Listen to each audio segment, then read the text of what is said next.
Médéric Gasquet-Cyrus, je me tourne vers vous. Vous étiez particulièrement ému à l'écoute de cette archive. Vous étiez présent à cet anniversaire et vous avez, je crois, une anecdote à nous partager.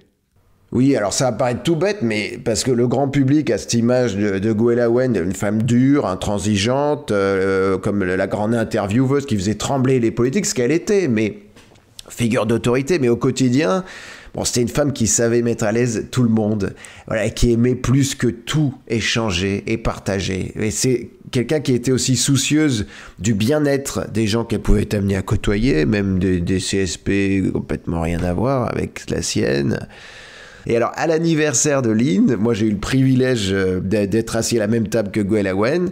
Bon, Lynn avait fait des tables de 6 pour favoriser un peu la convivialité, j'imagine. Et alors nous étions à cette table, donc Gwellaï Wen, François Hollande, Mimi Mati, Gilles Boulot, Bruno Guillon et moi-même donc.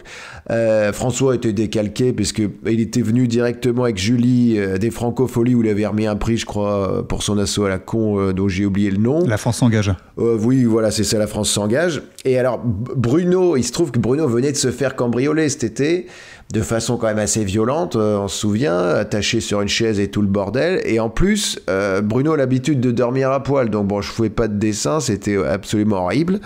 Toujours est-il que Bruno est quand même tenu à venir, par respect pour Lynn, et Gwellaï Wen ne connaissait pas Bruno. Voilà, c'est la première fois qu'ils se rencontraient. Donc bon, on était en train d'échanger sur la laïcité notamment. Je crois que Hollande et Gilles étaient en train de parler de Samuel Paty. Bruno déconnait un peu avec Mimi, mais bon, on sentait tous qu'au fond de lui, ça n'allait pas trop, quoi. C'est le genre de truc qui marque quand même. Et bon, on parle de choses et d'autres. On arrive au plat principal.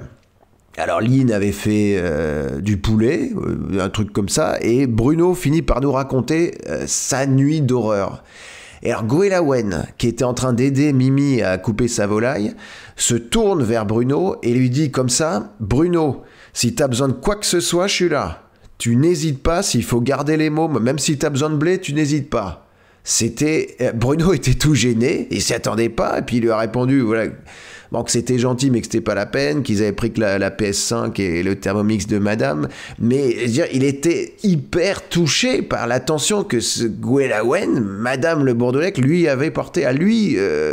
C'était elle, ça, voilà, c'était madame Bourdelec, elle pouvait donner tout à quelqu'un qu'elle connaissait pas 10 minutes avant. Médéric, puisque nous sommes en ligne avec Loïc Le Bourdelec, en direct du centre de rééducation de Perros-Guirec, où il soigne les séquelles de son AVC.